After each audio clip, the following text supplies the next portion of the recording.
하나님께서 우리에게 주신 말씀은 사도행전 5장 12절에서 16절까지 말씀입니다. 사도행전 5장 12절에서 16절까지 말씀입니다. 함께 합독하도록 하겠습니다.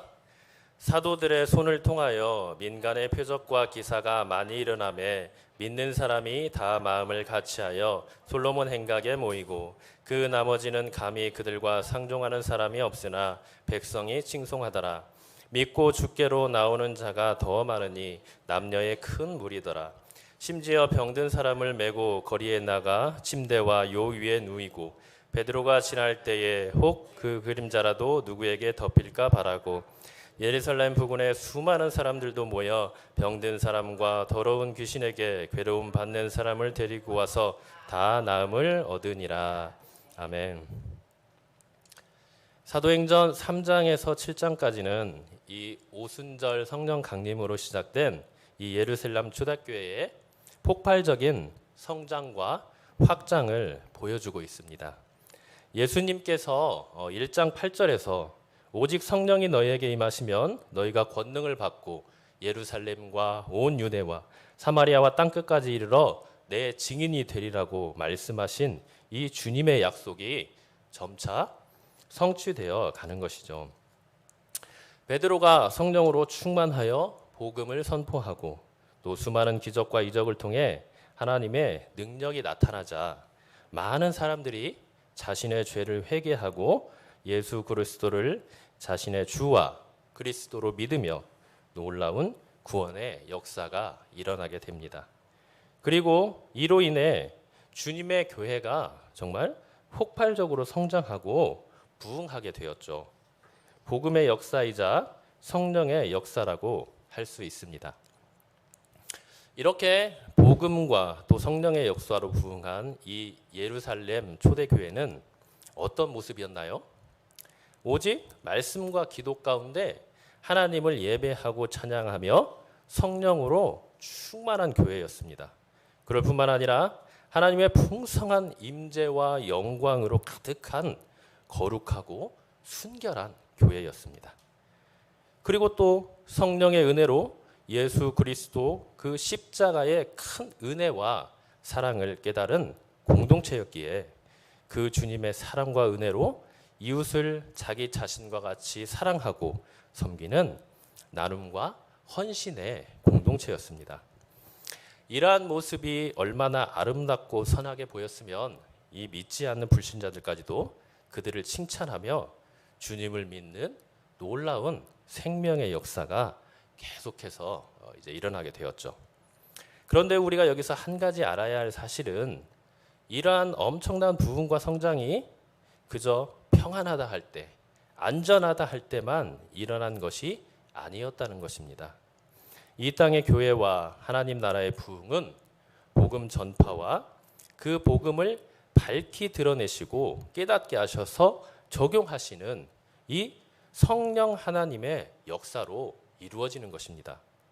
그런데 그러한 복음과 성령님의 역사 가운데는 이 악한 사탄의 역사도 뒤따른다는 것을 우리는 알아야 합니다. 왜 그렇습니까?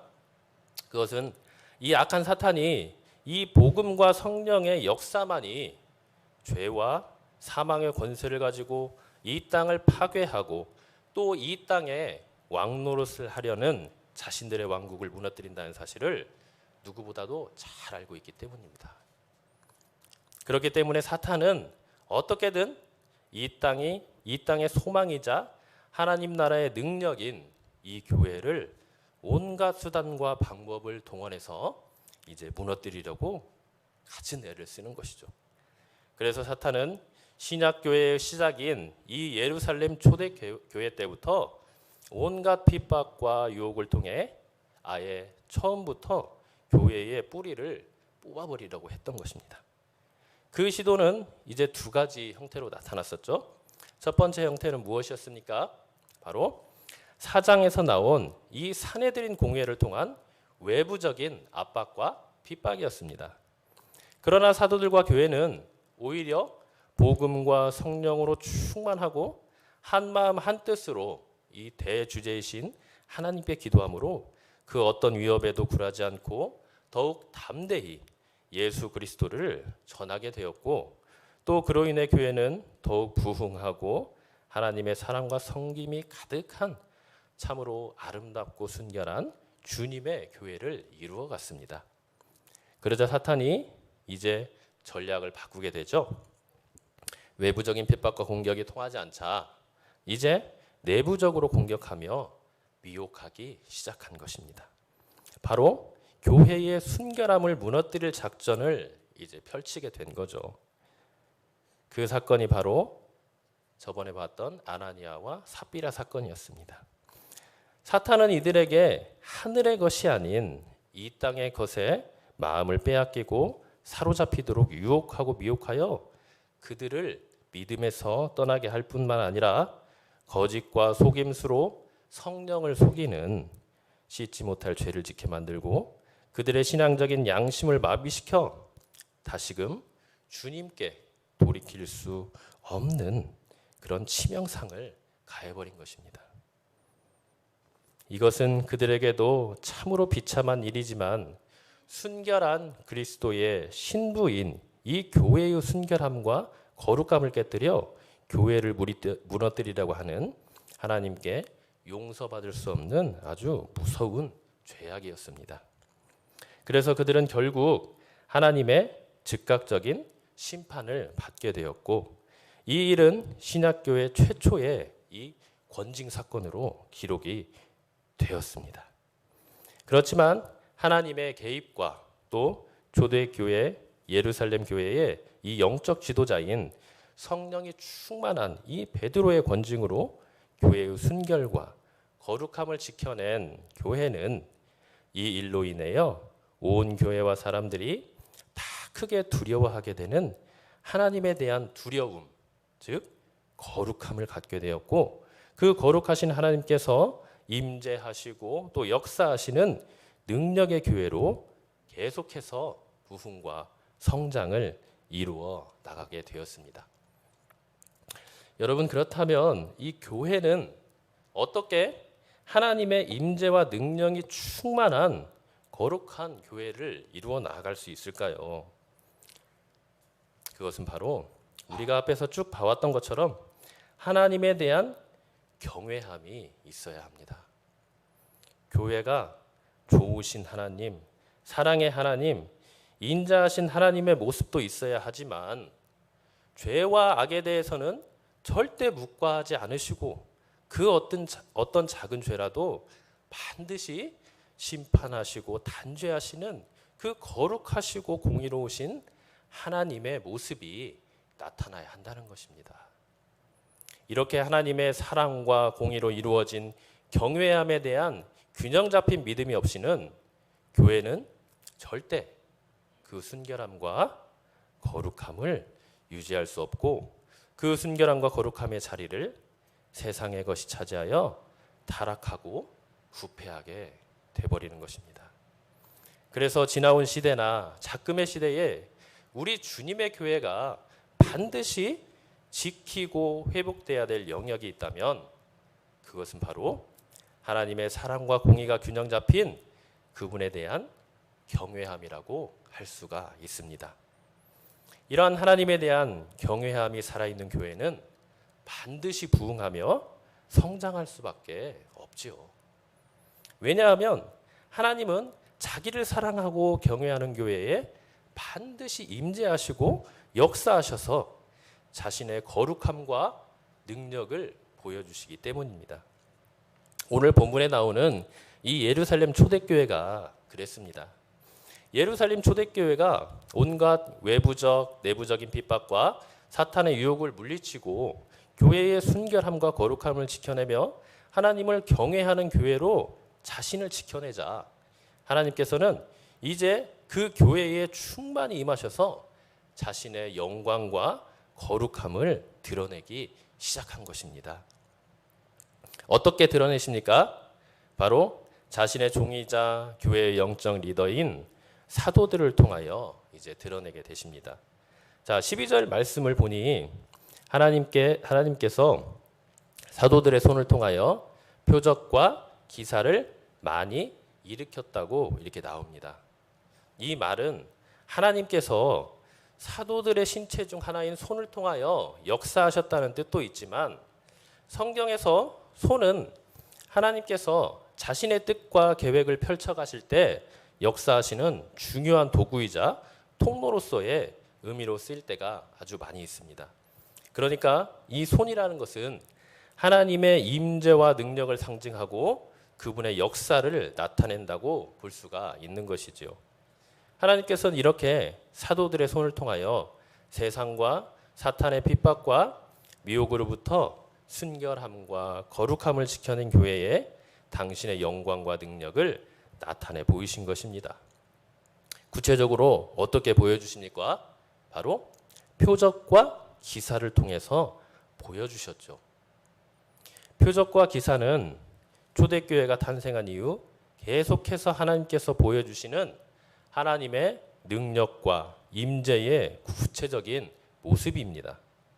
병든 자가 고침을 받고 귀신 들린 자가 나음을 입으며 무엇보다도 믿음이 없는 자가 예수 그리스도를 믿고 놀라운 변화를 가져오는, 인간으로서는 결코 할 수 없는 하나님의 초자연적인 능력과 역사를 말하는 것입니다. 그래서 이런 하나님의 역사가 일어나면 무슨 일이 발생합니까? 성경에 보면 이런 하나님의 초자연적인 기적과 능력의 그 역사가 일어난 후 결과는 동일하게 나타난 것을 볼 수가 있습니다. 무엇입니까? 바로 그들이 크게 하나님을 두려워하더라. 믿는 자의 수가 더하더라. 하나님의 말씀이 흥황하여 더하더라. 이렇게 기록을 하고 있어요. 그러니까 이런 하나님의 놀라운 은혜의 역사가 일어나면 그걸 본 교회나 사람들은 그저 그 기적 자체에 놀라거나 신기하게 생각하여 거기에 머무는 것이 아니라 그 기적을 통하여 자신들이 지금까지 보지 못한 것을 보고 알지 못한 것을 이제 깨닫게 된다는 것입니다. 여러분, 그것이 무엇일까요? 그것은 바로 하나님의 임재입니다. 지금까지는 하나님이 누구인지 몰랐습니다. 그분의 이름은 들어봤을지 몰라도 그분이 실제 존재하시는지, 또 존재하신다면 그분은 어떤 분이시고 또 나와는 어떤 관계가 있는 분인지 전혀 몰랐던 것입니다. 세상의 정욕과 죄와 어두움이 나의 영적인 눈을 가리어 하나님과 구원에 대한 영적 소경으로 만들었던 것입니다. 그런데 이제 이들이 사도들이 행하는 표적과 기사를 보면서 그 가운데 임하시고 또 생명으로 역사하시는 그 하나님의 임재와 영광을 맞닥뜨려 보니 하나님의 은혜와 능력이 임하여 그들의 닫힌 영적인 눈과 귀가 이제 열리게 된 것입니다. 여러분, 이것이 바로 예배의 영광입니다. 여러분, 예배가 무엇입니까? 그저 예배당에 나와 기도하고 찬양하고 헌금하며 자리만 지키는 것이 예배입니까? 절대 그렇지 않습니다. 그것은 그저 종교 생활의 하나일 뿐입니다. 그럼 진정한 예배는 뭘까요? 그것은 바로 많은 성도와 사람들이 지금 사도들의 표적과 기사 가운데 임재하시고 능력을 베푸시는 그 영광의 하나님을 만나 영적인 눈과 귀가 트이고 놀라운 하나님의 은혜를 맛본 것처럼 우리의 예배 가운데 임재하신 그 거룩함과 영광 자체이신 우리 하나님을 만나는 것입니다. 그래서 나의 이기적인 자아와 교만함이 깨어지고 나의 죄성과 옛사람이 점점 죽어 우리의 거룩하신 신부 되신 우리 주님을 점점 닮아가는 것입니다. 그분의 향기를 바라며 거룩하고 순결하게 사는 것입니다. 나만 잘 되고 내 가족만 행복하면 되는 것이 아니라 세상에 빛과 소금이 되어 그곳에 녹아져 들어가 나는 없어지고 그 안에 예수 그리스도의 생명을 흘려보내는 것입니다. 더 나아가 오직 예수 그리스도만을 믿고 따르는 제자이자 증거하는 증인이 되어 복음에 합당한 사람으로 살아가는 것입니다. 이것이 바로 우리가 드리는 진정한 예배의 본질이며 또 사도들이 행한 표적과 기적이 함의하는 바입니다. 그러니까 결국 사도들이 행한 표적과 기사는 무엇이라고 말할 수 있습니까?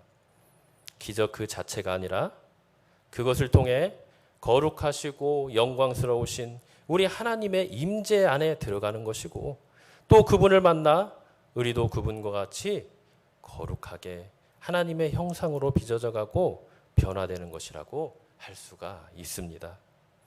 그로 인해 결국 나는 죽고 우리 주님만이 밝히 드러나 그분의 영광만이 충만히 빛나는 것이라고 할 수가 있는 것입니다.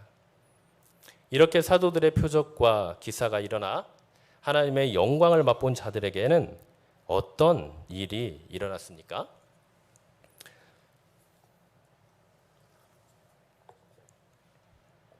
자, 12절에 보면 먼저 믿는 사람이 다 마음을 같이하여 솔로몬의 행각에 모였다고 나옵니다.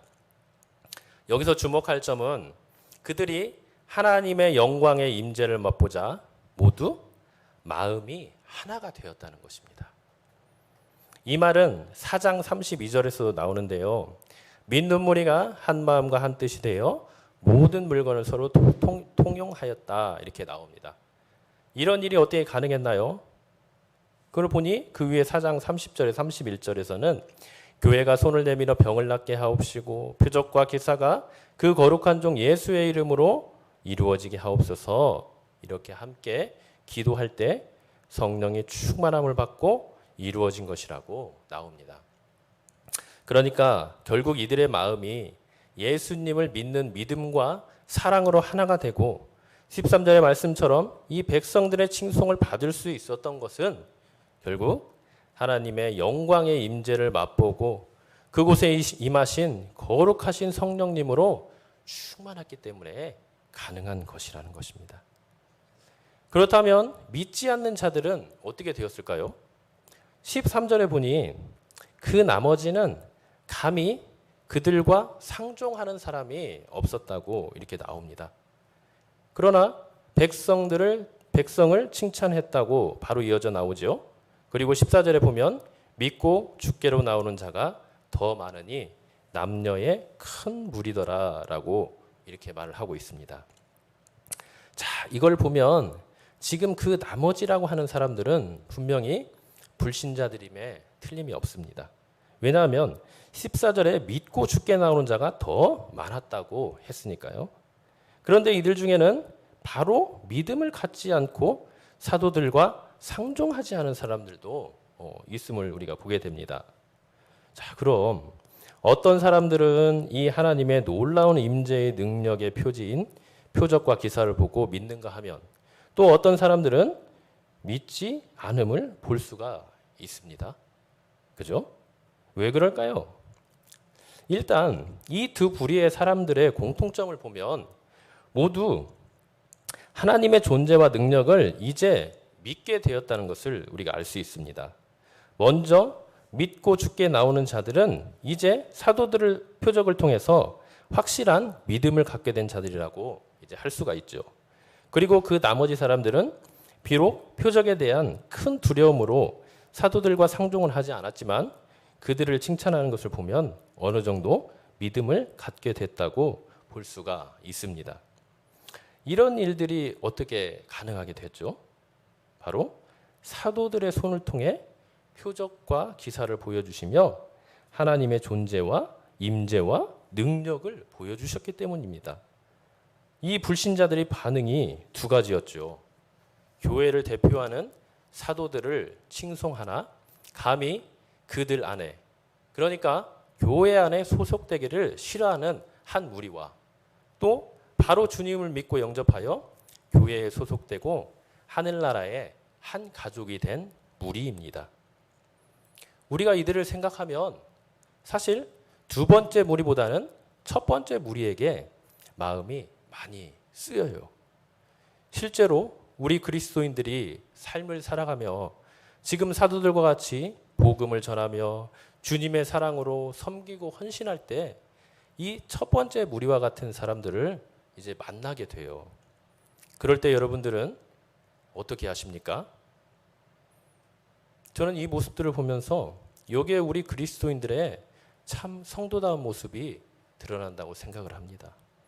사실 두 번째 무리들인 복음을 듣고 바로 믿음을 갖는 사람들은 그래도 어느 정도 안심이 되고 또 어느 정도 마음이 열리고 마음밭이 좋은 밭으로 기경되어 있을 확률이 꽤 큽니다.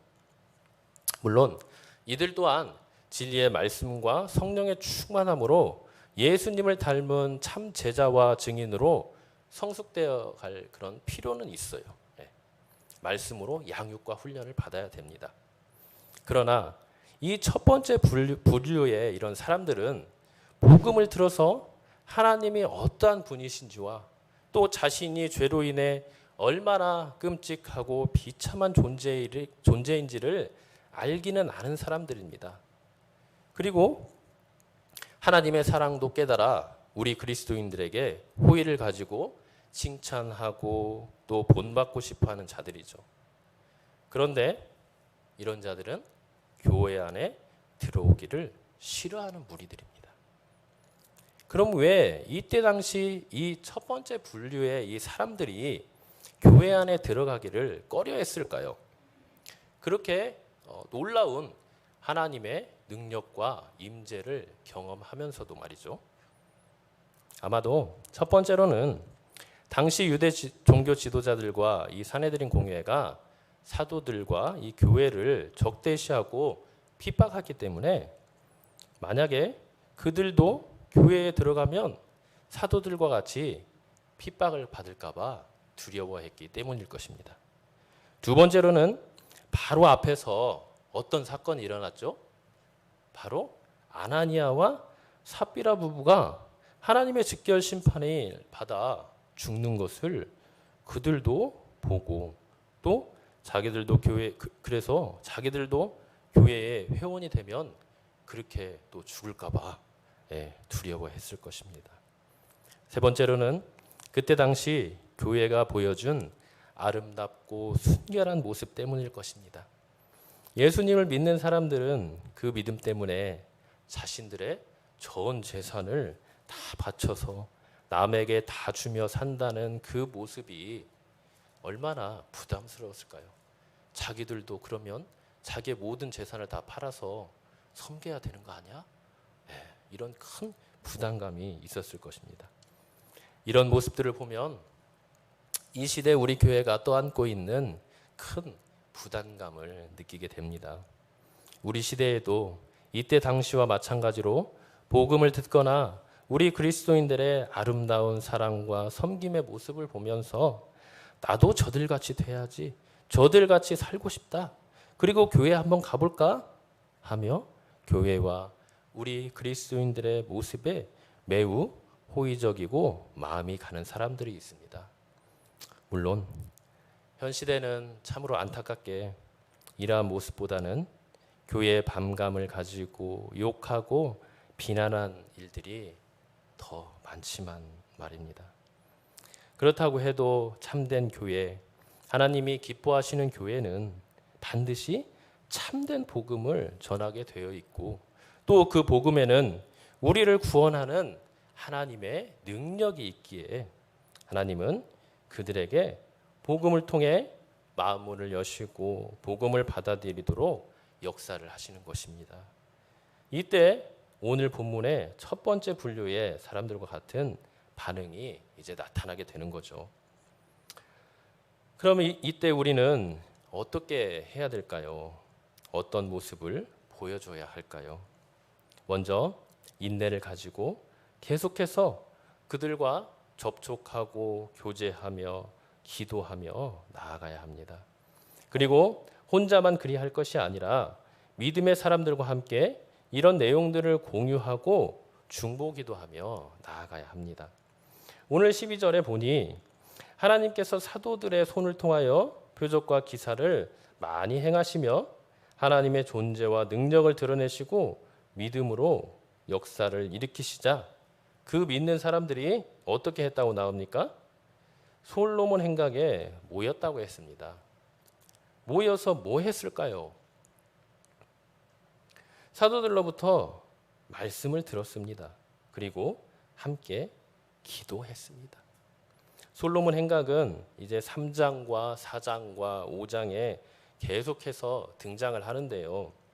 이것은 하나님께서 이 행각에서 사도들을 통해 놀라운 구원의 역사를 일으키실 뿐만 아니라 그들을 통해 하나님의 말씀을 가르치고 설교하고 복음의 확장을 위해 함께 기도하는 곳으로 사용된 곳임을 우리는 알 수가 있습니다. 이를 보면 우리 교회도 이와 같이 복음을 위해 함께 마음을 같이하여 서로 중보하며 하나님의 말씀, 복음을 더욱 귀히 여기고 열심히 배워야 할 것입니다. 그렇게 교회와 복음의 호의적인 사람들을 그렇게 할 때 더 굳건히 믿음으로 이끌어갈 수 있을 것입니다. 자, 이럴 때 14절의 말씀처럼 믿고 죽게 나오는 자가 어떻게 됐습니까? 더 많게 되었다 이렇게 나옵니다. 그리고 남녀의 큰 무리가 되었다 이렇게 나옵니다. 자, 여기에서 이제 우리가 주목할 것은 큰 무리 이렇게 나오는데요. 이 큰 무리 중에 큰 무리가 어떻게 구성이 되었습니까? 지금 남녀의 큰 무리로 구성이 되어 있는 것을 볼 수 있습니다. 그러니까 지금까지는 그 전까지는요. 여자에 대한 기록이 없어요. 그런데 여기에서부터 이 여자가 이제 함께 등장을 하고 기록하게 됩니다. 자, 이건 뭘 말해주는 걸까요? 이것은 바로 이 복음이 얼마나 위대한 것인가, 이 복음이 얼마나 지금 강하게 성령의 역사로 확장되고 있는 것인가를 보여주고 있다고 볼 수가 있습니다. 여러분, 복음은 무엇입니까? 복음은 예수 그리스도 안에서 하나다는 겁니다. 하나다. 그 어떠한 신분과 지위와 남녀노소, 빈부, 격차 그 모든 것들을 다 일순간에 무너뜨리고 예수 그리스도 안에서 그 믿음 안에서 하나로 묶는 그 능력, 죄와 그 죄의 권세로부터 온전히 자유함을 주고 우리의 신분과 소속이 하나님께 있음을 또 하나님께 들어갈 수 있는 그 능력이 되는 것이 바로 복음이라는 것입니다. 그렇기 때문에 이 복음이라는 것은요, 이 세상에 있는 그 어떠한 지식과 철학과 또 사상보다 강하다고 할 수 있어요. 여러분, 이 세상에 많은 사람들이 변화되기를 원합니다. 좀 더 선한 사람으로, 좀 더 교양 있는 사람으로, 좀 더 멋진 사람으로 변화되려고 해요. 그래서 사용하는 것이 무엇입니까? 가장 많이 사용하는 것이 바로 교육입니다. 교육, 그죠? 그런데 그런 교육과 이 세상에 또 얼마나 또 철학들이 많습니까? 그죠? 뭐 철학 보면 머리가 아플 정도로 정말 많아요. 뭐 실존 철학, 뭐 무슨 철학 하면서 굉장히 많아요. 그런데 그런 것들을 통해서 사람이 온전히 변화될 수 있을까요? 어느 정도 변화는 가능해요. 그죠? 그러나 우리의 죄된 성품을 가지고 있는 이 속사람이 변화되는 데는 한계가 있습니다. 아니, 불가능해요. 그걸로는. 왜요? 오직 사람을 변화시키고 우리의 속사람을 하나님의 성품으로 빚어갈 수 있는 분은 이 복음 안에 있는 하나님의 능력밖에 없기 때문입니다. 그래서 이 복음만이 우리에게 있어서 참된 구원의 능력이 되고 우리의 속사람과 또 우리의 성품과 또 우리의 모든 것들을 하나님의 것으로 또 하나님의 소속으로 바꿀 수 있는 능력이라고 할 수 있는 것입니다. 그래서 자, 지금 이 사도들의 손을 통하여서 지금 엄청나게 많은 기적과 표적과 이사가 나타났죠. 이런 것들을 통해서 결국 드러나는 것은 무엇입니까? 이 복음이 드러나는 거예요. 그냥 표적, 기적 그 자체가 이게 드러나는 것이 아니라 그것을 통하여서 정말 이것을 주신 분이 누구인가? 이것을 통하여서 우리에게 하나님께서 주시고자 하는 것이 무엇인가? 이 표적과 기사를 통하여서 결국 드러날 분이 누구인가를 밝히 드러내고 계시는 것입니다. 이게 복음을 드러내는 것이고 결국 하나님을 드러내는 것이고 그분의 영광과 임재를 드러내고 있다고 보는 것입니다.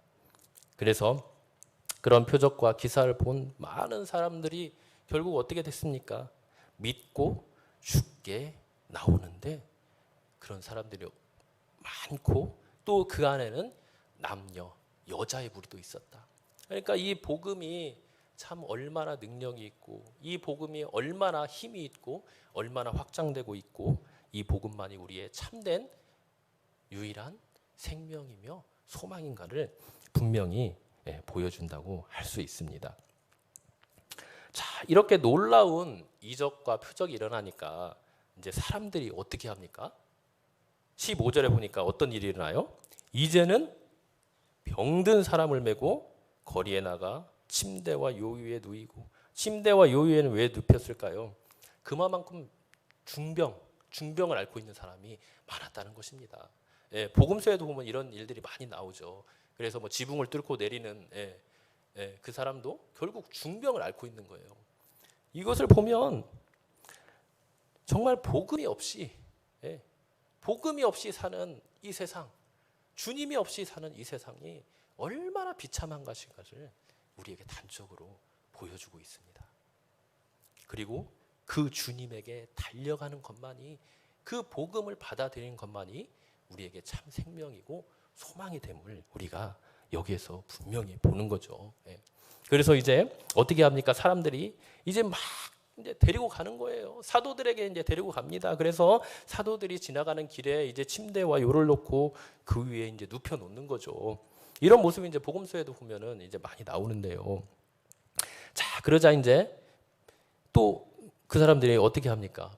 어떤 바람들이 있어요. 베드로가 지나갈 때에 혹 그의 그림자라도 누구에게 덮일까 바라고. 그러니까 여러분들이 그림자가 무슨 힘이 있습니까? 능력이 있습니까? 아무 능력도 힘이 없어요. 그런데 왜 이들이 이런 믿음, 정말 맹신을 하게 되었을까요?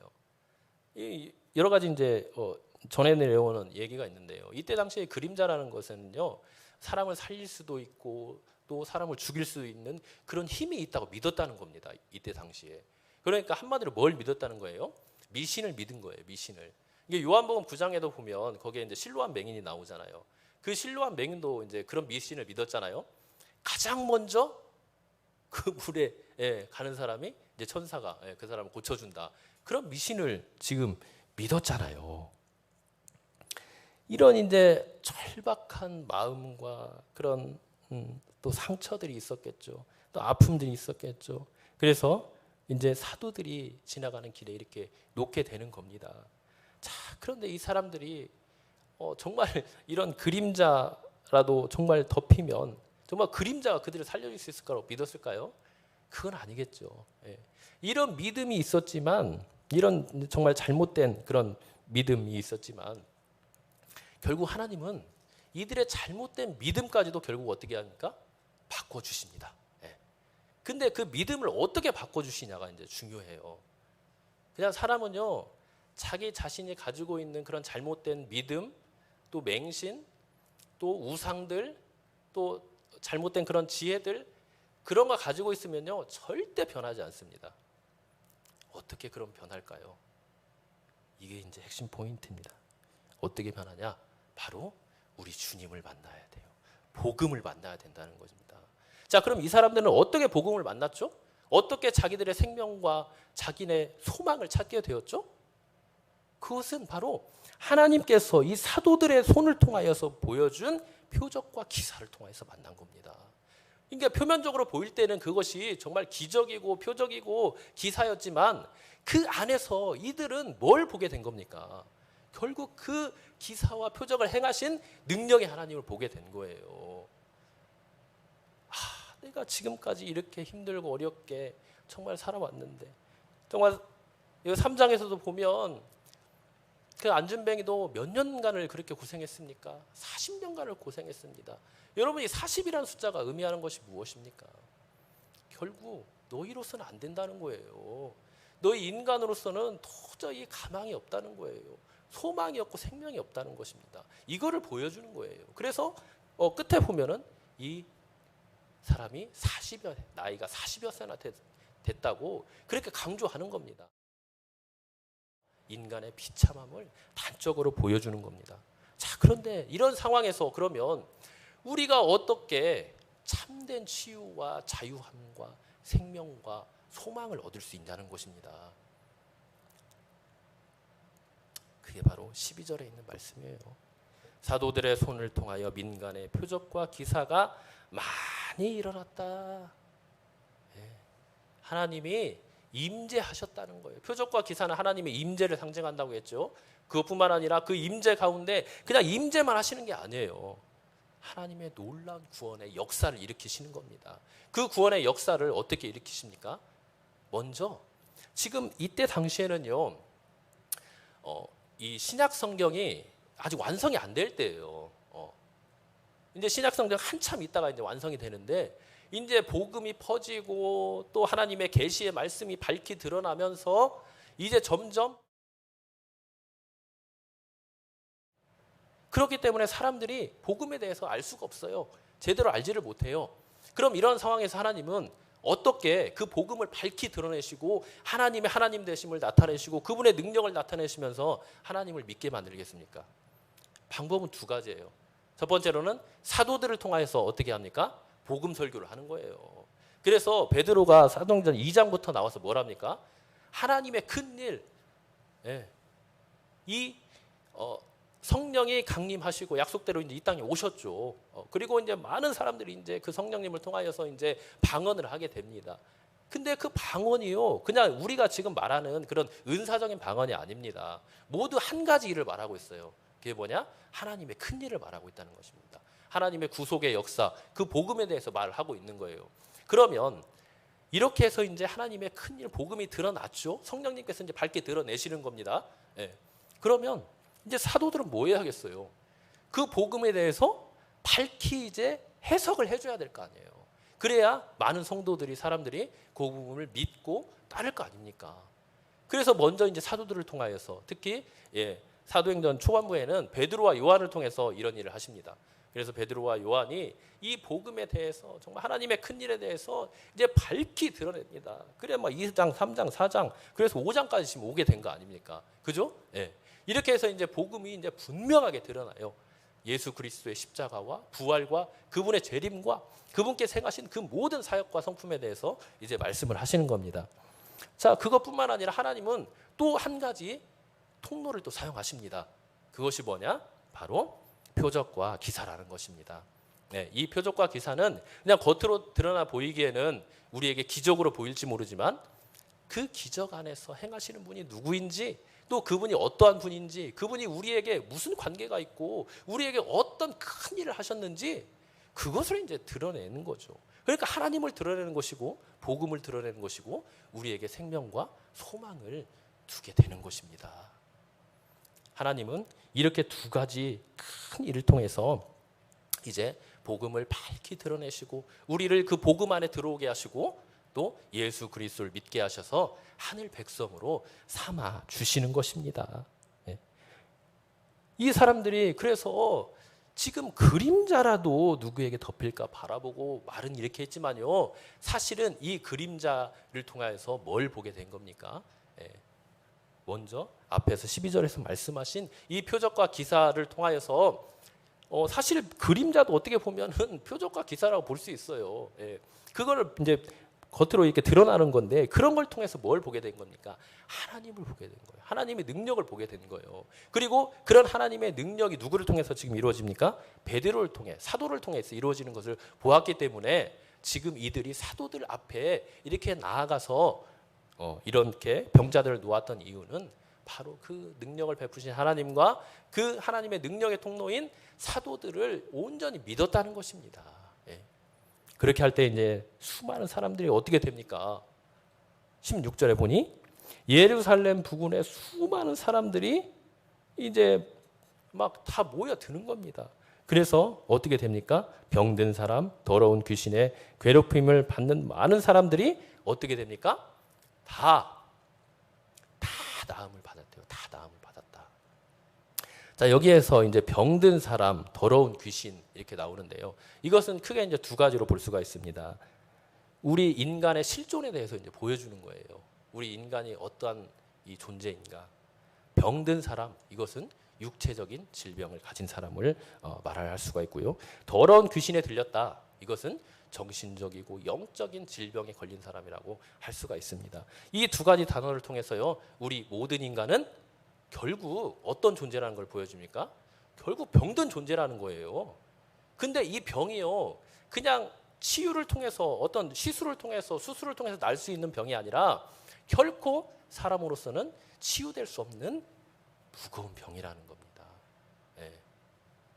그 병이 어떻게 왔습니까? 이 불치의 병이 어떻게 왔습니까? 이 저주의 병이 어떻게 왔습니까? 바로 아담과 하와를 통해서 내려오지 않았습니까?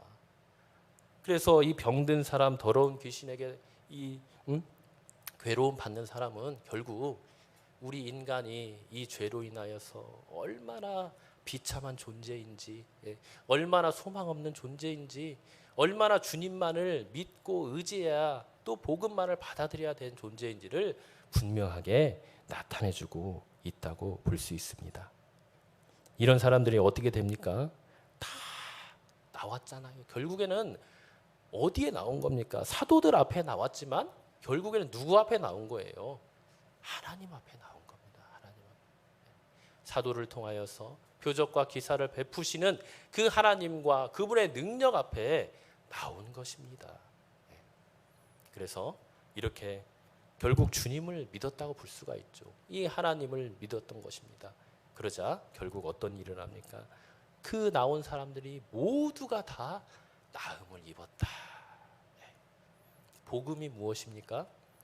복음이 아까도 말했듯이 예수 그리스도를 믿는 자에게는 누구나가 다, 누구나 다 이 불치의 병에서 나음을 얻고 자유함을 얻고 하나님의 영적인 가족, 그 생명 가족이 될 수 있다는 것이 복음입니다. 오늘 말씀을 통하여서 우리 모든 성도님들 정말 이 참 복음 안에 거하시기를 바랍니다. 또 우리 모든 교회 이 복음을 위하여서 정말 세상에서 말하는 세상 사람들은요, 아직까지도 우리 눈에 보이는 뭐 치유라든가 방언이라든가 물론 그런 거 중요해요. 그죠? 예. 그런데 그 모든 것이 다 어디에 담겨 있습니까? 이 예수 그리스도의 복음 안에 다 담겨 있는 거예요. 그건 정말 부수적인 겁니다. 이 복음에 우리가 초점을 맞추고 정말 이 복음이 담겨 있는 이 하나님 말씀, 또 그 말씀을 밝히 드러내시는 우리 성령님의 충만함, 기도, 여기에 매진함으로써 이 사도들과 같이 참으로 이 땅 가운데 이 종말의 시대에 정말 하나님의 큰 일을 이뤄나가는 여러분과 우리 교회가 되기를 간절히 바랍니다. 함께 찬양하시겠습니다.